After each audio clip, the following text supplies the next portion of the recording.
Welcome to NYNJPA Weather, your weather source for the Northern Mid-Atlantic. I'm your meteorologist, Stephen DiMartino. Well, I wanted to wait until 11 a.m. because I wanted to get the latest data and observations for what could be a potential severe weather threat for the Northern Mid-Atlantic, specifically the Philadelphia metropolitan area and eastern Pennsylvania, for this afternoon and evening. This is the latest water vapor satellite picture as of 11:30 a.m. And as you can see, we have plenty of moisture moving from the Gulf of Mexico right up into the eastern Great Lakes. And some of that is slowly starting to move towards the northern Atlantic. Now, the threat here from the wind shear perspective on the water vapor satellite picture is that at 500 millibars, you have winds coming in from the southwest and a little bit from the west. Meanwhile, at 850 millibars, winds are coming in from the south. This is an issue for this basic reason of vertical wind shear. And when you have strong vertical wind shear like what we have here, where winds are veering as you move higher up in the atmosphere, that's a cyclonic rotation. And that can create the threat for very strong wind gusts, hail, and yes, an isolated tornado. So we're going to have to keep an eye on this development. But I'm even more concerned when I look at the visible satellite picture.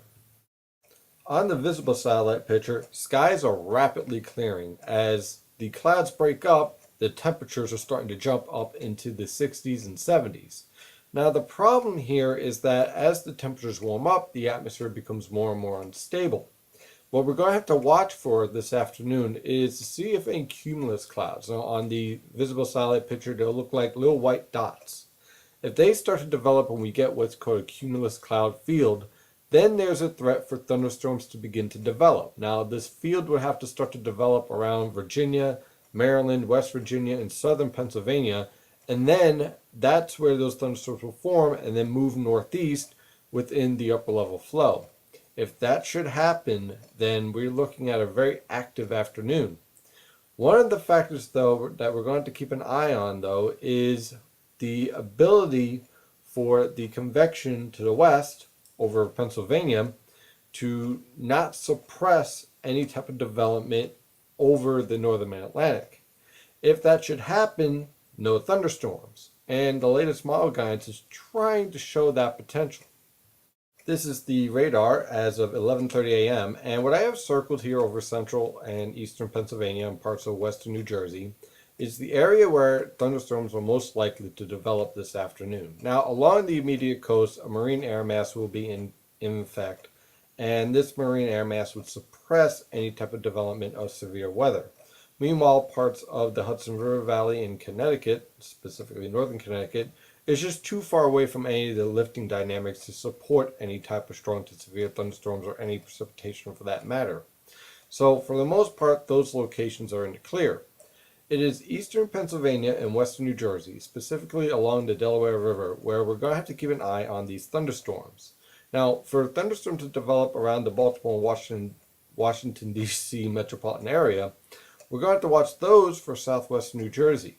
The good news for West New Jersey is that because of that proximity of the marine air mass, as these thunderstorms approach parts of, let's say, Trenton, Camden County, Salem County, and even Cape May County, they'll weaken. So the severe threat is not as significant as locations to the west of the Delaware River, where you're going to have optimal instability. Now, one of the factors we're going to keep an eye on is the potential for these thunderstorms over western Pennsylvania to become stronger and the lifting become more enhanced. If that should happen, whether that's from a strong thunderstorm or an impressive mid-level disturbance, then what will be the result is sinking air over parts of eastern Pennsylvania and western New Jersey. And we'll know this because temperatures will skyrocket above forecasted levels into the lower and mid-80s. So it's something we're going to keep an eye on and something that would have a significant impact on this forecast. Another impact is if an outflow boundary from one of these thunderstorms decides to race southwest into northeastern Pennsylvania. That would create a separate line of thunderstorms and create a whole bunch of havoc because it'll be like a zipper opening up and all these thunderstorms start forming from northwest to southeast. So clearly we're going to have a lot to watch over the next couple of hours. And I just want to show real fast the latest NAM model guidance for 8 p.m. tonight. On the news, when you see Futurecast or whatever cast you want to show with the radar image, it's basically the NAM model guidance, which you can find for free at the National Weather Service.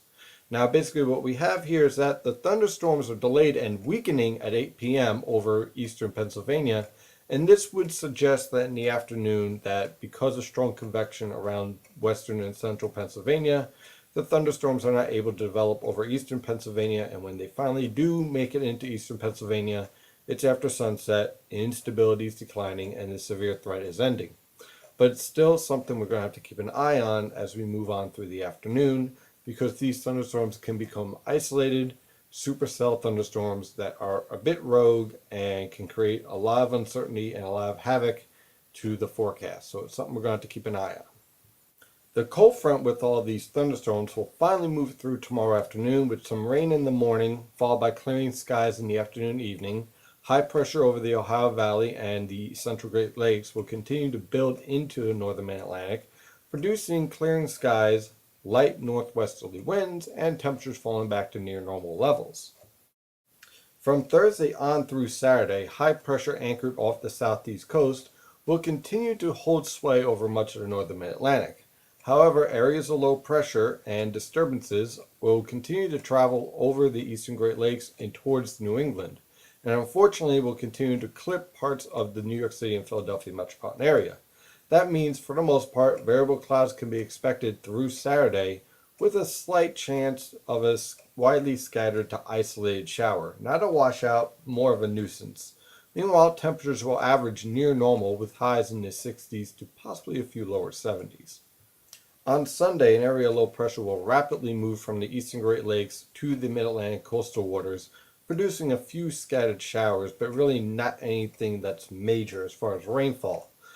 Actually, through this entire weekend, there really won't be much in the way of any type of heavy rainfall whatsoever. In fact, if anything, these showers would be a nuisance shower that lasts about 30 to 40 minutes and then it's out of your hair. So overall, it's not a bad weekend. Temperatures are going to be near normal. You just have to dodge a shower here or there every once in a while, specifically in the afternoon.